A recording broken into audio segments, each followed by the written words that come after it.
because you lose one good job and you replace it with 2 or 3 lousy jobs. That is the secret behind the job creation. It is really destruction. And I've said this before. That is why Donald Trump is getting so much support. And that is why a guy like Bernie Sanders can rise from obscurity and almost be tied in the national polls with Hillary Clinton, who is a household word, who nobody else even wanted to run against because it was a sure thing that she would be coronated. Yet this New York Jew, an avowed socialist, can get all this support. Why? Because the economy is a disaster. That's why. And if it wasn't for the minorities who apparently, don't even know about Bernie Sanders, so they're just voting for Hillary Clinton. But if you just look at, the middle class white vote, overwhelmingly, certainly male going to Bernie Sanders. Why? Because the jobs aren't there. This is not a 4.9% or 5% unemployment economy. This is still a recession. The recession has never really ended. It's just a fantasy. Yes, on Wall Street, the recession ended, but, the economy is not Wall Street. Well, and of course the Dow is up, and apparently the business of American corporations has turned from producing goods and services that are affordable and appreciated by the consumer to going into massive debt to buy back their own stock. Boy, what a great business model. I mean, how can that possibly work? Well, it works if you happen to own the stock that's getting bought back, right? And you can sell it at a profit. But yes, we want businesses investing in capital to increase labor productivity so that workers can earn more real money and that prices in real terms can come down and so consumers can enjoy higher living standards. None of that is happening. This has just been a bubble. And the problem is air has been coming out of it. That's why we relapsed back into recession. And meanwhile, yes, the stock market is going up, but not as fast as the price of silver, not as fast as the price of gold. So in real terms, the stock market is actually going down faster now than it was last year. I mean, look at silver, exploded yesterday to a new high for the year, above 17. It's up again today. Gold continues to rise. So in real terms, the U.S. stock market is going down. And in fact, the dollar is now declining. It's been declining all year against pretty much all the currencies in the world. So it's just an illusion that the market is going up. Well, what we got here is Standard & Poor 500 earnings are down over 18% this year from their peak in late 2014. And projections are corporate earnings are going to be down 8.5% for the first quarter of 2016 compared to a year ago. And this is not good news.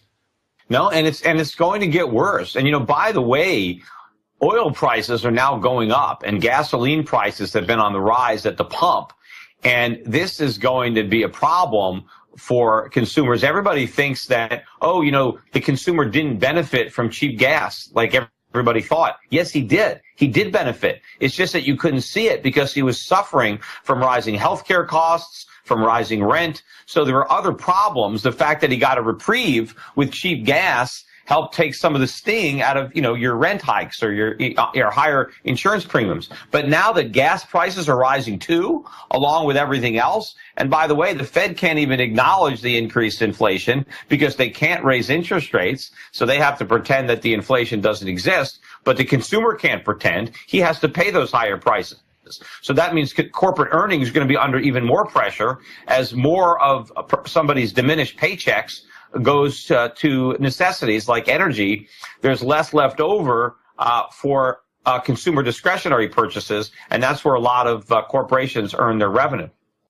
Well, and there's this terrible thing that happens, and it really is the story of the last half century in the West, this constant cannibalizing of the future in order to buy votes in the here and now. Of course, when interest rates are low and inflation is high, everybody takes their money out and uses it to buy things, especially, of course, when prices are rising relative to income. And that means there's very little money left in the banks, which is available to entrepreneurs for the capital equipment that increases worker productivity in the next generation. Yeah, everybody thinks low interest rates are good. Donald Trump even came out and said that, he thinks that the Fed is doing a good job by keeping interest rates low, and he feels if they raise rates, everything's going to collapse, which is true.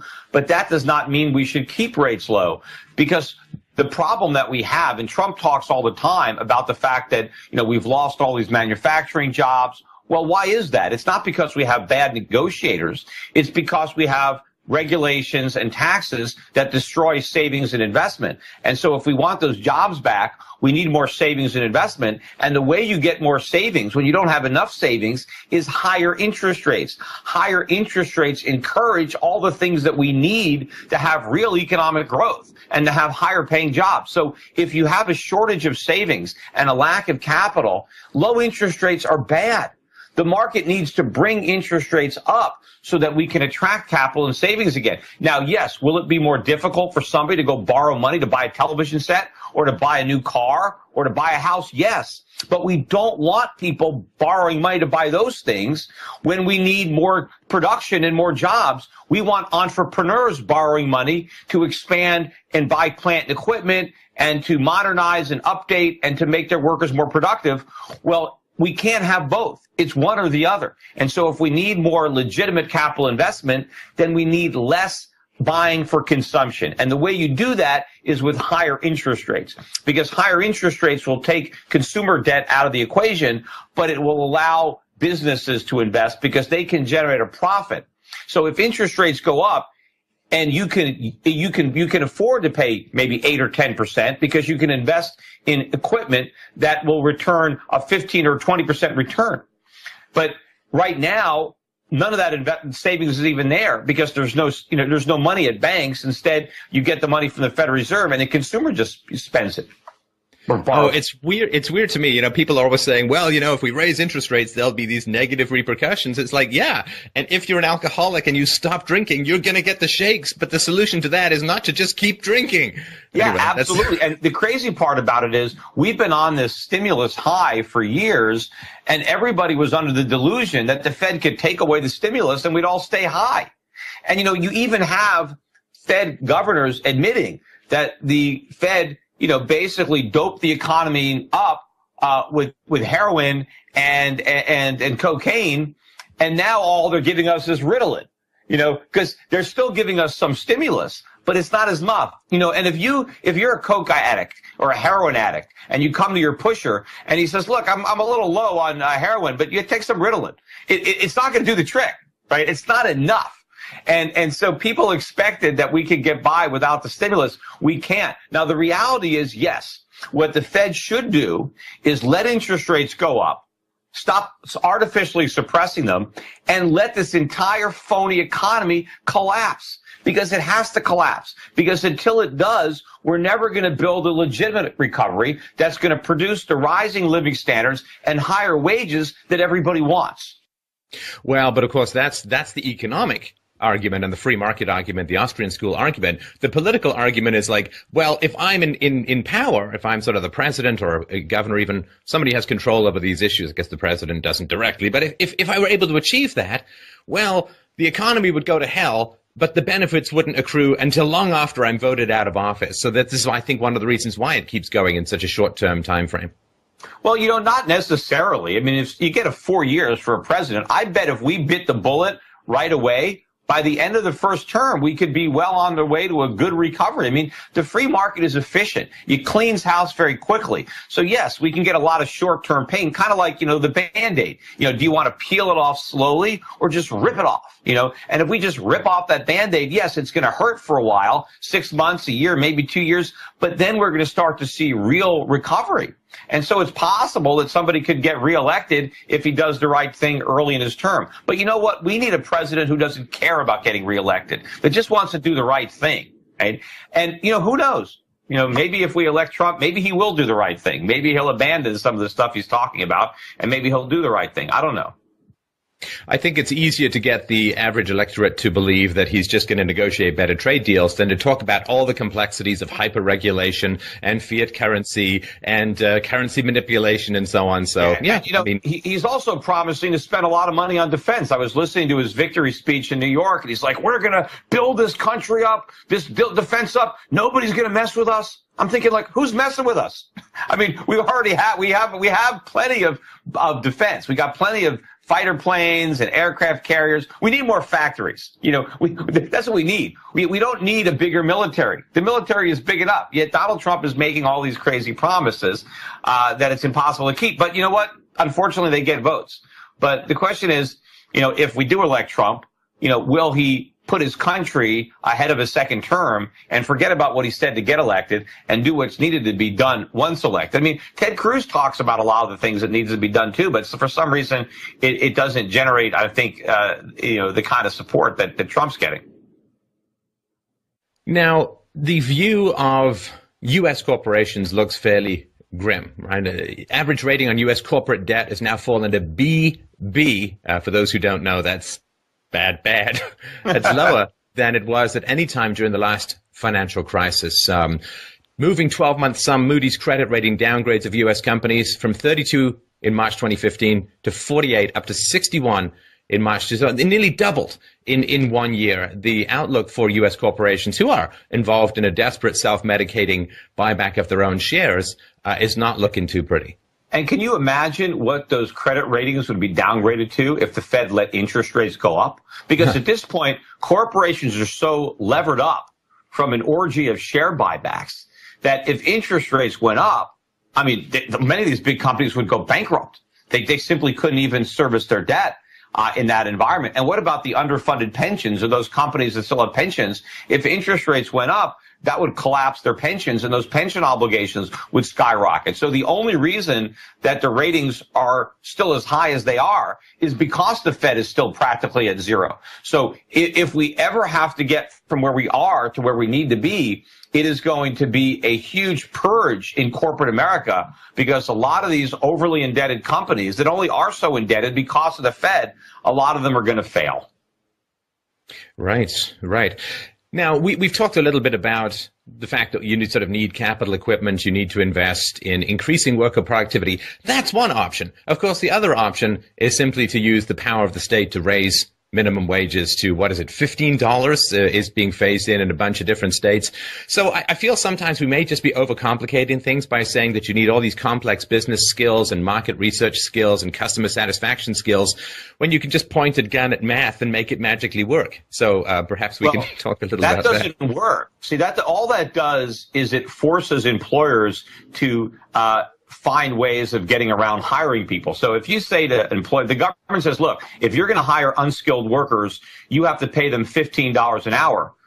What that means is employers have to say, okay, well, I guess I can't hire unskilled workers, or I can only hire a few, but I have to find other sources to get done what I need to do. And so what do businesses do? They raise prices, or they adopt models where you have self-serve, where people do things themselves. You serve yourself. Like a self-serve gas station, right? What happened when the government put a minimum wage?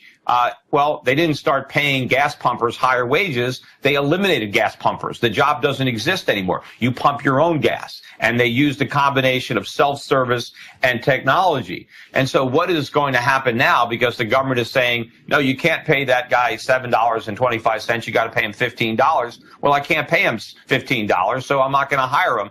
I'm going to do the next best thing. So I'm going to use a machine. I'm going to outsource. I'm going to have my customers do things themselves that were done by others, and I'm going to raise my prices. And so now there's going to be a new level of employment, but you cannot legislate higher wages because you can't. Wages have to come from productivity. And if the worker doesn't have the productivity, he's not going to earn the wage. And so businesses are going to find a way around. Now, sometimes, yes, there are sometimes you will get a few people who will get overpaid as a result of the increase in the minimum wage. But that is more than offset by all the people who get zero because they've been legislated permanently out of work. And those that do keep their jobs still have to pay higher prices because the people who are most impacted by the higher prices that result from an increase in minimum wage are the minimum wage workers themselves. It doesn't matter to Warren Buffett, what happens to the price of a hamburger. He couldn't care less. But if you're working for minimum wage and the price of a hamburger goes up, that takes a lot of that wage hike away from you. Well, and the really frustrating thing about it, too, is it's really hard to solve down the road. Let's say Trump gets in or some more free market guy gets in and says, okay, we're getting rid of the minimum wage. Well, the automation isn't going to be dismantled, right? It's already in place. And so the demand for lower skilled workers is not going to go up proportionately to how it goes down when the minimum wage is raised. So that is a permanent reduction. Well, certainly the higher minimum wage is in place, because once a lot of these restaurants decide to automate, and they make the upfront capital investment to buy all the equipment, even if you get rid of the minimum wage, well, the equipment's already there. And so the investment's already been made. See, what's going to happen now is you're going to have people in California and New York who are going to make decisions today about whether or not I should spend all this money today to buy this equipment to replace my workers. And the cost-benefit analysis is affected by what you believe the cost of those workers is going to be over the next, 5 or 10 years. And since it's now going to be much higher, that makes the decision to invest upfront in the machines, more favorable to the machines. And so once I've committed to that and bought all that equipment, now it's there. If they reduce the minimum wage in the future, it might not matter because I've already spent all the money automating. So this is a very dangerous path that states like California and New York are going down. And it's not dangerous, for the businesses. It's for the workers. This is the sad irony of this is that the people who are hurt the most by the $15 minimum wage are the people who are currently employed at $8, $9, $10 an hour, who are going to lose those jobs and be unemployed at $15 an hour. What good is a $15 an hour minimum wage if you don't have a job? Well, and what's even more tragic is they're going to blame the free market for not producing the jobs that they want. That seems almost like there's such a fantasy that all business owners are like Scrooge McDuck sitting on these mountains of money, just not sharing it out of meanness and callousness. These monocle wearing monopoly capitalists just sitting on all these mountains of money, and why don't they just scoop some out? But there is, businesses operate on razor thin margins. I've run a business, you run a business. I mean, you're not making 50% profit than just hoarding it all yourself, because if you were, somebody else would move in and undercut your prices. Businesses operate on a couple of percentage points, and there is not a big vat of money that they can just scoop out and hand out if they feel like it. Yeah, and in fact, the legislators know this. I mean, Jerry Brown said when he signed the bill, he didn't even think it made sense economically, but politically he had to do it.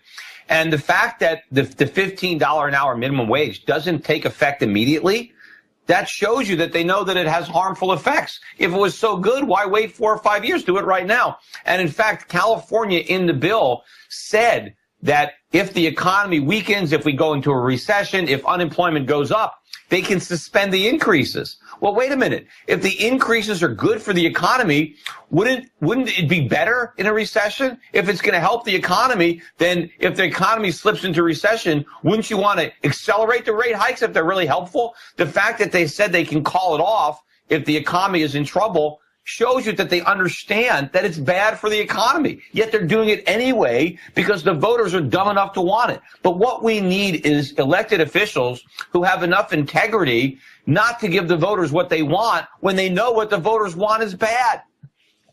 Well, it's the Platonic idea that you have wise legislators who are willing to accept unpopularity for the cause of educating voters. And I do think that the politicians know better, but they are, of course, playing to the masses who, just like these squawking birds, baby birds that want all this government largesse coughed up to them, and nobody's really pushing back, at least on the political side. No, and in fact, people pander to it. I mean, again, that's where Bernie Sanders gets all his support.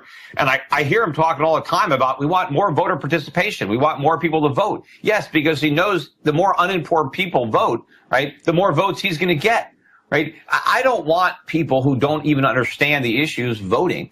I want fewer people voting because that means that the people who do vote are likely going to be more educated and understanding than if we just force everybody to vote, right? I mean, Bernie Sanders would like little kids to vote, right? Sure, because they'll vote for Bernie Sanders, right? He wants more and more people to vote. I want fewer people to vote.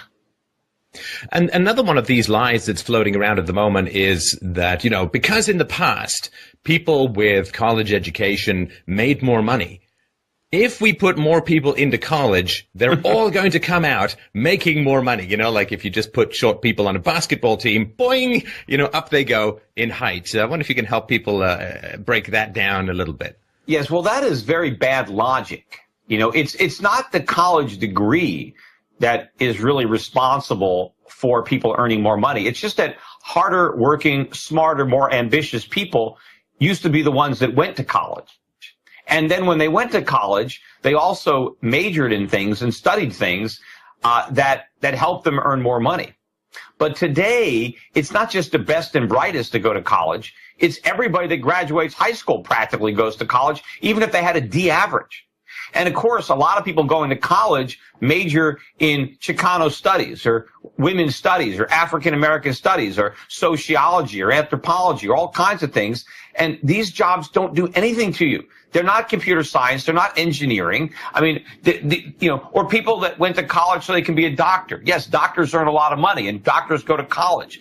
But just because you go to college, if you're not going to be a doctor, it doesn't mean you're going to earn the kind of money that a doctor earns. Now we got everybody going to college. And now, if you actually want to differentiate yourself from the masses, you need to get a master's or a PhD, because a college degree today doesn't even have the marketable value of a high school diploma. 40 or 50 years ago. A high school diploma used to mean something because not everybody graduated. Now everybody graduates. They won't let you fail. No child left behind. So we leave everybody behind because people have worthless degrees. I think now the best and brightest are recognizing that a college degree is not worth the cost of getting it. And so the smarter, more ambitious kids might be skipping college altogether and going into the workforce. The problem is there's not as much opportunity in the workforce as there would be if the government wasn't spending all this money and regulating and taxing. The real beneficiaries of putting everybody into college are the schools, are the administrators, are the teachers' unions. This is who benefits, right? Because they have more customers. But they're not even really customers because they have to be there. And the parents don't even have a choice of where to send their kids. If you live in a certain community and that's your zip code, then you have to send your kid to that failing government school unless you can also afford to pay for a private school at the same time you're being taxed to pay for a public school. And the public education costs a fortune and it's lousy. Well, and I remember going from sort of undergraduate to graduate school. It was like breaking through the clouds.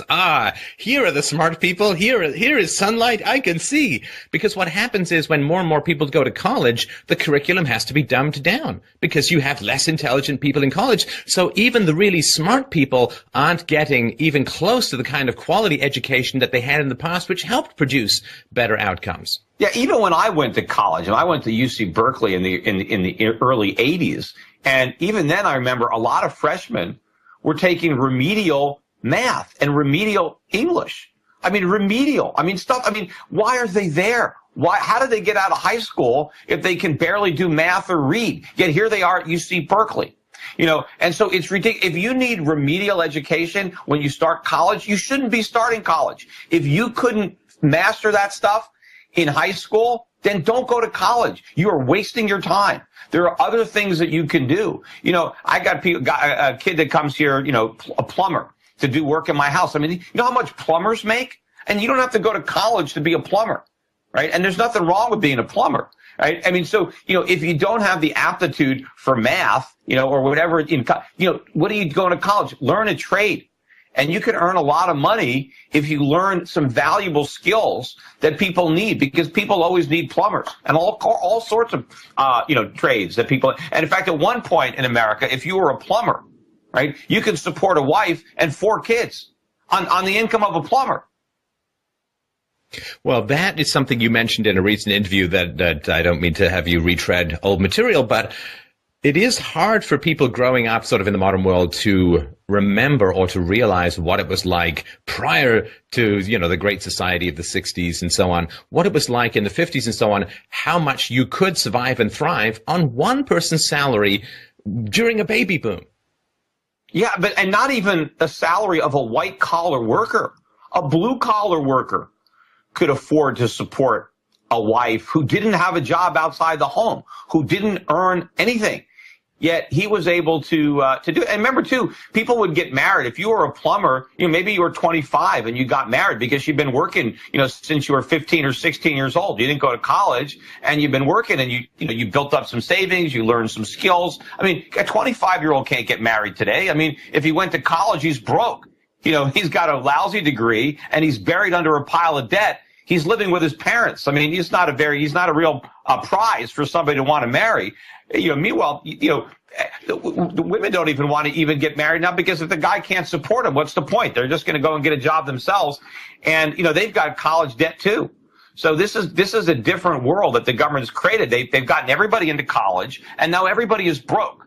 Nobody learns how to do anything. They waste all their youth in college, where what do? They party, they go, they get drunk, and they get these liberal arts degrees. And now the women and the men, they both have these degrees. They graduate 23, 24, because some of these kids take 5 or 6 years now. There's so many kids in college that you can't even get the courses you need for your major. And so, and of course, people don't like, my dad went to college. He worked when he had a spring break. That meant, I got a job. I work. Right? He worked during his spring break. He worked over the summer. That's how he paid for college. Now they don't. People take a vacation. Nobody works. They just go into debt.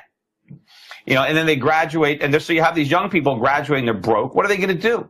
And even if they get jobs, a lot of their income is going to taxes and to pay off their loans. Whereas back in the past, you had no loans and you had no taxes. That's something that people, I think, who are relatively comfortably well off, have a tough time seeing just how broke the average American is. I mean, the average American has like a couple of $100 if they're lucky in the bank account. They have very few liquidable assets, and they're just like one slip and fall or medical bill away from some complete disaster. And I think that the precariousness of Americans is something that, again, the more comfortable classes have a tough time understanding. And that's why they're splitting right and left, I think, with Trump and Sanders. They feel very, very precarious. It's a stressful existence being in the lower class or the middle classes in America these days. Before the government got involved with all these programs, the average American had savings. He had money in the bank. If he lost his job, it wasn't the end of the world. He had enough money. He didn't even need necessarily unemployment benefits because you saved. People didn't spend everything they earned. They saved money. They put it in the bank. Their savings earned interest. So you didn't have to necessarily go to work to earn money. Your money was earning money for you because you had interest. So people didn't live paycheck to paycheck. The middle class didn't live paycheck to paycheck. They had savings, and they saved for their retirement. Now, no. I mean, if you lose your job, if you don't have unemployment, you've got nothing. And now you're signing up for food stamps or other types of government assistance because the government has created a society where people have no financial assets whatsoever. The average American probably has a negative net worth.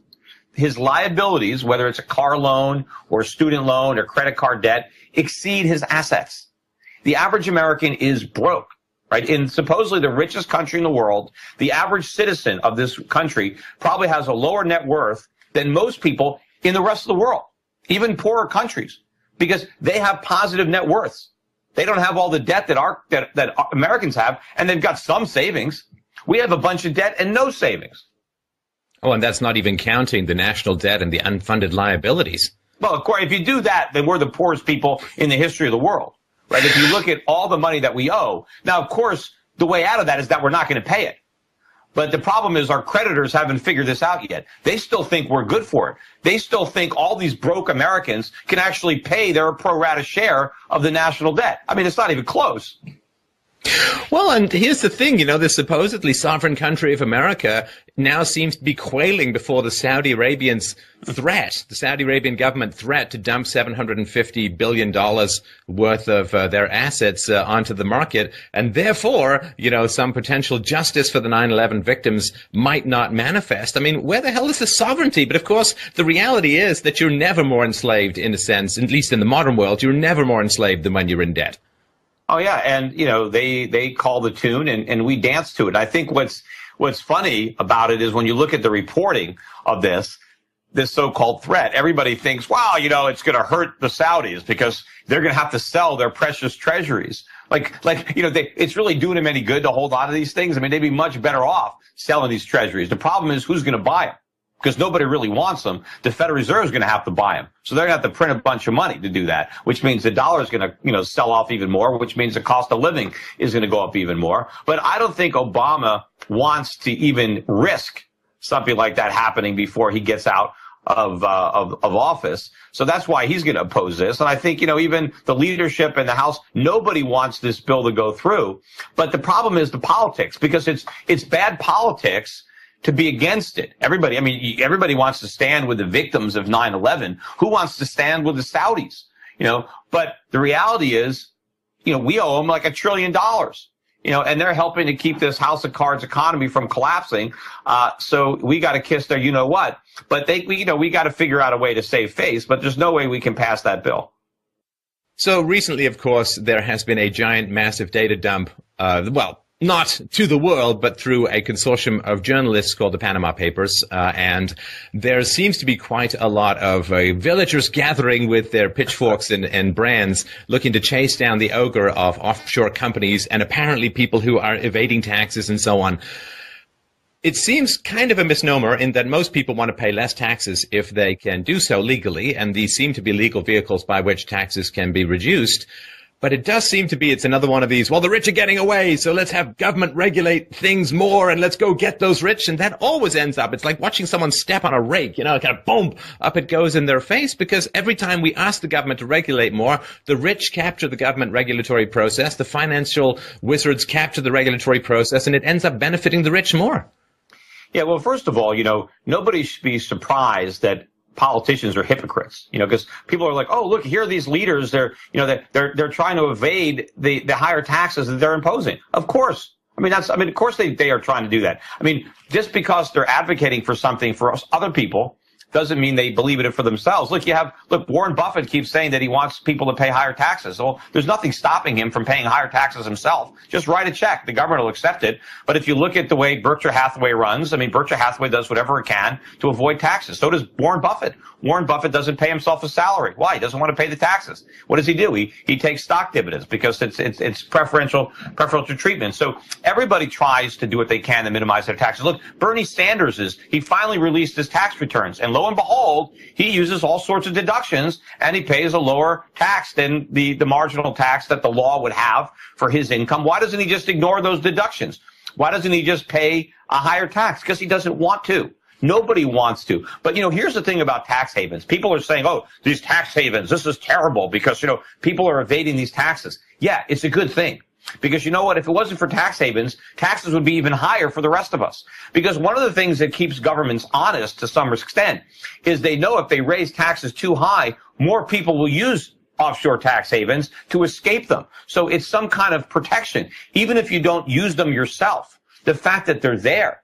What governments want to do is make it harder for people to avoid the taxes, so it's easier for them to raise the level of taxation. So we need tax havens. And by the way, globally, the United States is considered the world's biggest tax haven. So it might not be a great place to earn money if you're an American and you live here, but it's pretty good if you happen to be an Asian or European or Latin American. A lot of those people use the United States to avoid taxes. So, we really shouldn't be throwing stones given the size of the glass house that we live in. But we are, making it harder. But I like all these tax havens to be there. And I wish more countries would lower their taxes and be a tax haven. Look at what's happening in the States, right? Just big articles now about David Tepper, who just left New Jersey for Florida. And, can you imagine how much higher the state taxes would be if you couldn't leave? What if whatever state you were in, you could never leave? Even if you moved out of state, the state that you left could still tax you. Can you imagine how much higher they would be? The fact that we have some competition among the states keeps some kind of lid. Connecticut. See, Connecticut had been losing so many millionaires were leaving Connecticut that all of a sudden now they're in a budget hole again, but now for the first time in years since I've lived in this state, instead of raising taxes, they're cutting some spending. They're laying off some government workers. Why? Because they've reached a point where too many people are leaving. The General Electric is leaving. They're going to another state. They're leaving Fairfield County, Connecticut. So the politicians, even though they want to raise taxes, they're worried about more people leaving the state. That's what we want globally. We want politicians worried that the frogs are going to jump out of the water before we boil them to death. Well, the other thing, too, is that let's say that the government was able to capture all of this money.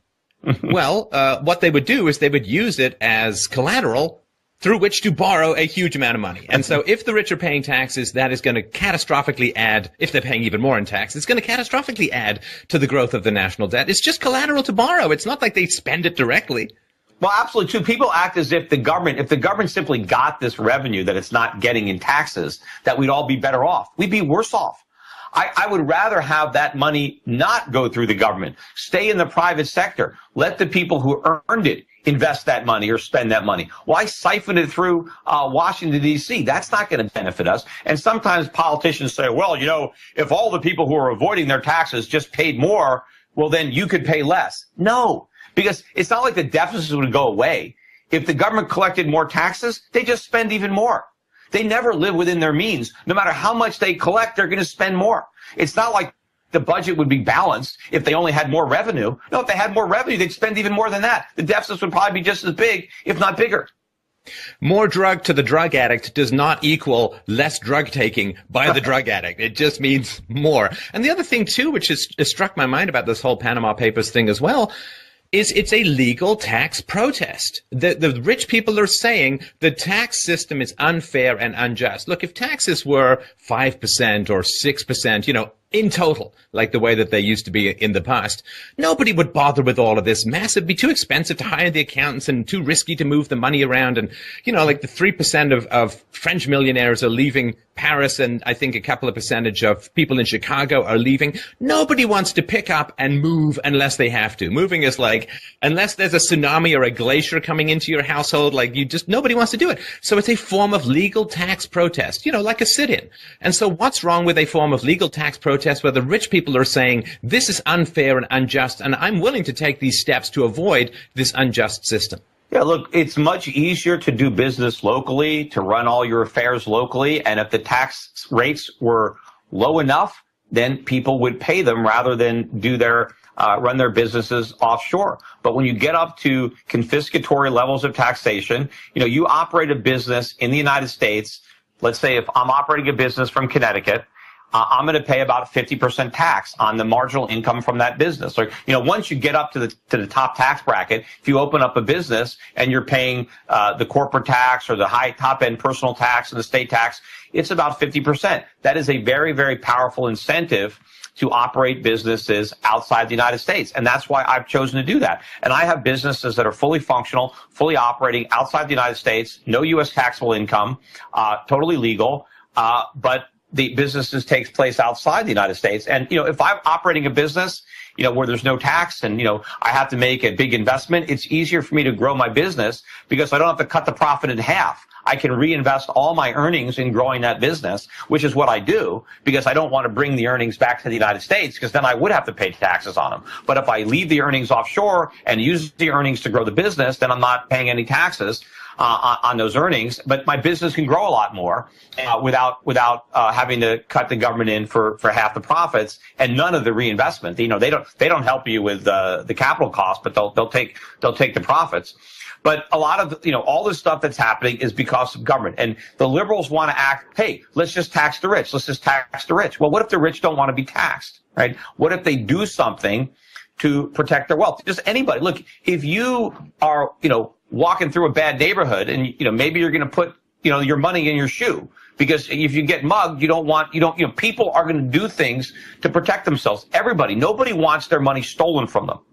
And most people, you know, if the government steals it at gunpoint, it's still theft, right? And so people will try to do what they can, to protect what they own, to protect what they've worked for. Look, the average guy who's making $50,000 a year, if someone who was only making $10,000 a year wanted to soak him because he was rich relative to them and wanted to pass the tax, they'd want to avoid that too, right? You know, it's just, everybody just assumes that it's the other guy who's dishonorable, and they're honorable, but if the shoe was on the other foot, they would act exactly the same way. Well, and when tax rates get really high, people stop spending that money. Like I knew someone years ago, he made a certain amount of money. In Canada, when you get over a certain amount, you're taxed at insane rates. Well, and so he just didn't spend the money. He's like, well, I could do my backyard, I could, you know, expand my house, but I'm not going to because there's just I can't possibly do it. Think of all the jobs that aren't created because of all of that. Well, you know, the higher you make the tax rate, the cheaper you make leisure, right? And people don't get the trade-off because let's say you're wealthy. You can continue to work or you can enjoy more free time. Well, if the tax rate is 0, right, then if you don't work and you don't earn money, the cost of your vacation is, you know, 100% of the money that you gave up. But if taxes are 50%, and if I don't earn, let's say, that extra $1 million, well, my vacation didn't cost me $1 million. My vacation cost me $500,000 because I only would have earned $500,000. But you take the tax rate up to 80%, and now that vacation only costs you $200,000 because even if you would earn $1 million, you only would have kept $200,000. So depending on, somebody might say, well, that's $200,000 might be a lot of money, but not if the guy's got 10 or 20 million. He might decide, you know what, I'd rather have the vacation than the extra 200. He might rather have the extra 800 if taxes were 20%. So the higher you make taxes, the more wealthy people will choose leisure over work. And the thing is, if I'm going to choose leisure over work, if I'm not going to work, maybe I don't need my employees anymore because I'm no longer running my business. I decide, it's not worth it anymore. I'm just going to retire because after taxes, there's not enough money left over. I might as well just go fishing, right? And so the higher you make that tax, the less work there is. And the less people who are going to be benefiting from that. People aren't going to get jobs or, there's a lot less economic activity when you're just sitting there fishing versus running a business. Well, it'll be interesting. We'll see if we can put the graph in at the end of the presentation, which is tax rates versus number of golf courses, because that might actually kind of trend similarly up. Well, let's turn a little bit to healthcare. Of course, people just finished their taxes, and there are a lot of healthcare insurers who are getting out of the Obamacare markets, and choice is dwindling, and of course the premiums are going up, which means more endless subsidies and so on, and it's having an effect on the jobs market. What do you think is the prognosis going forward for this giant leviathan of clusterfuck and God knows eye-gouging economic disasterscape? Well, the prognosis is not good. In fact, it's terminal, right? If we're going to look at it from that perspective, and all of this is predictable. I'm sure I talked about what was going to happen if we went down this road, and everything that I warned, it's all happening. This is what happens when government comes in. In fact, we already saw this when government came into the market initially with Medicare and Medicaid. I mean, the government took a great healthcare system that we had that was affordable and widely available. Nobody was lacking for healthcare in the United States. Poor people got healthcare for free if they were really poor. The middle class purchased healthcare. It was inexpensive and widely available. Nobody worried about the rising cost of health insurance because it was inexpensive. All that changed when government got involved and the cost started to rise. And the response to that was not to recognize that government caused the problem and to get government out so that the free market could once again rein in costs. Instead, we went, further in. We got government even more involved, and what's happened is the predictable result, which is costs are going up even faster. So this is just a complete disaster, for everybody involved. And ultimately, it's going to be such a big disaster that we might go all in, Bernie Sanders style, with just some kind of single payer, universal socialized medical plan, which again is the worst possible solution. And Americans don't even remember. Most Americans are too old to know. And of course, I don't remember. I just have heard stories. My dad used to tell me, who is no longer alive either, about how inexpensive. Look, my dad grew up in the Depression, and my grandfather was a carpenter. Didn't go to college, didn't even go to high school, right? And he just was a carpenter. But my father had 7 sisters, and his mother never worked. Outside the house. And they had help. And they had, like everybody else, they had housekeeper. They didn't have a live-in housekeeper. Somebody came and helped out his mom. But my father said, look, whenever he got sick, his mother just called the doctor, and there he came. He showed up. And I think that my grandfather was a member of a lodge, some type of, club. And part of the membership of the lodge was a doctor, and he came to the house. And if he got sick, he called up, and there was the doctor and took care of him. And it was easy. Nobody worried about it. And sometimes my dad would say, the doctors would come, and if you couldn't pay him, they said, okay, well, when you can pay me, pay me. Because there was no red tape. There was no insurance. There was no malpractice. It was much easier to be a doctor. And, the thing is, given all of the advancements that we've had in medicine, and of course we'd have even more advancements if we didn't have the FDA, right? Slowing down the process of innovation. Could you imagine all the drugs that would have been invented and, had the government not created all these roadblocks? Had it not been so expensive, to actually develop a new drug? I can only imagine how inexpensive healthcare would be. Healthcare is now this huge cost in our GDP. And in fact, it is one of the main reasons that GDP is going up. because we're spending so much money on healthcare. But this is not a good thing. Nobody wants to spend more money on healthcare. The ideal amount to spend on healthcare is zero because you're healthy. You don't need it. People want to be healthy. They don't want to spend a bunch of money on doctors and insurance. So the fact that doctors and insurance are more expensive and we're spending more money on it is not a good thing. What would be a good thing if our life expectancy was going up? But it's not. It's going to, we're not benefiting from all this healthcare spending. Well, there are a number of bureaucrats who are, which generally is where the money tends to accumulate. So the way forward, my sort of argument has been for years, and I think it's similar to yours, which is that we just need to let people voluntarily interact with each other without coercion, without compulsion. And everyone thinks that's going to be a disaster. Like there's this feeling like we've got the free market like this rabid dog and we've got it but if we let go, it's going to, tear our faces off and stuff. And that's because people don't know history and they don't know theory in general. So let's say that you got your libertarian wand out and you could pick a couple of things that you would want to see changed the most and the fastest. Where would you start waving? Well, there's just so much to do. I mean, there's just so much to undo, rather. It's not about things that we need done. It's just things that we need undone because the government is just in the way of our progress, right? It's all the laws and regulations that we need to get rid of. And you're right. Look, I trust people to make the right choices for themselves because nobody has a better interest in the outcome of a decision than the person making it. And so why are you going to trust somebody in Washington to make decisions? I want people making their own decisions for themselves because I have confidence that when it comes to your own personal decision, like if somebody offers you a job, right? If you decide to accept that job because it's the best job that you can find and you've looked around and someone's offering you a job and you decide, then obviously I trust your instinct to take that job other than some bureaucrat thousands of miles away telling you, no, that job's not good enough. You can't have it. Or I'm sorry, you don't have enough vacation days, or you don't have family and medical leave. So we don't want you to take that job. Right? No, let people make decisions for themselves and for their families without government interfering. It's interesting that all these liberals think that people are smart enough to vote for their leaders, but they're too dumb to make everyday decisions. It's more likely the reverse. It's more likely that when they're voting, they're going to make the wrong decision because they might not understand, complex economic things, but they understand their own life. They can make a decision on what's best for them. I don't want people making decisions about what's best for me. See, that's the problem with democracy. People want to make decisions for other people. I don't want that. I want everybody making their own decisions for themselves because I trust the average guy to make the right decision when it comes to his own life. But I don't trust him to make a decision about how I run my life because he's not me. Right? And obviously, if you say to somebody, hey, how about voting to steal money from Peter? Oh, okay, fine. I'll vote for that. I don't want that.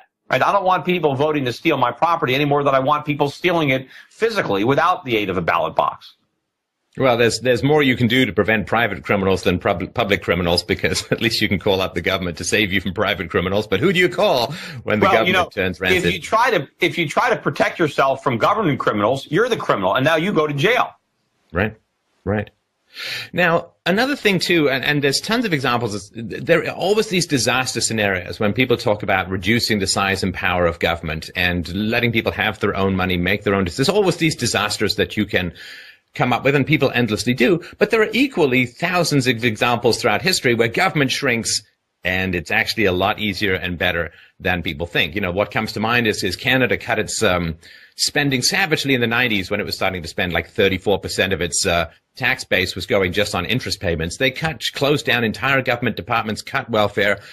And the sun rose the next morning, the birds were singing, and people just reorganized their lives differently. In the U.S., recently there have been significant programs that say, well, we're going to cut back on food stamps or eliminate food stamps. If you're able to work and you're not working, you don't get food stamps. Food stamp participation has dropped savagely, hugely, enormously. And the next day, the sun rises and the birds are singing and people go on with their lives. These disaster scenarios are the real problem, not the actual going on. Look at the example of New Zealand in the 80s under, Roger Douglas. I mean, we invest a lot of money in New Zealand. I own a lot of companies. I have a lot of my own money in New Zealand companies. It's one of the countries that I've liked to invest in. But, they were more socialist than we are now. I mean, Bernie Sanders would have loved the New Zealand of the 1970s. It had all the things that he thinks that we need. And it drove the country into bankruptcy. And they were really, I mean, they were really at the end of their rope. And then they adopted massive free market reforms. And lo and behold, the country thrived. They paid off debt. They're much more prosperous today than they were under all those socialist policies that they no longer have. So nobody wants to talk about that. When they want to talk about, oh, look at the socialism in Scandinavia. Yes, the socialism in Scandinavia has hurt Scandinavia. But a better example is a country like New Zealand, which no longer has all those programs. They had them all. There was a workers' paradise, and they went broke. But now the workers are much more prosperous without all those government programs, with the free market. The free market is what leads to prosperity, not government laws and taxes and subsidies. It is grimly depressing when you read about history, the degree to which this lesson kind of needs to be learned over and over again. This fantasy that somehow this central coercive agency is going to coordinate us all like a conductor with an orchestra to produce the beautiful music of harmony and prosperity. And every time it turns into this hellish freak show of corruption and special interest, vote grabbing and political falsehoods and debt and crisis and endless crisis.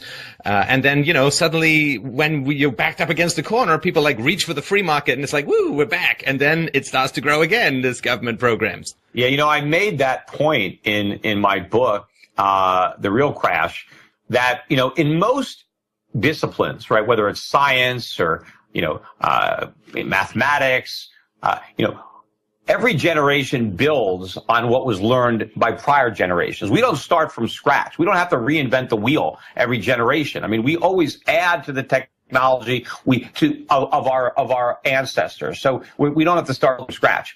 But when it comes to understanding of economics, we always go back to zero. We act as if none of the experiences that took place over the last thousands of years, none of those lessons have been learned. We don't build on that knowledge. We repeat all the mistakes over and over and over again. I mean, imagine if we did the same thing in all walks of life. I mean, we'd still be living in caves. So fortunately, we don't make these mistakes in all aspects. But unfortunately, when it comes to understanding economics, the average person knows no more about economics. Not even the average person. The average economist knows no more about economics than they did 500 or 1,000 years ago. Clearly, that's not the case with the average physicist, right?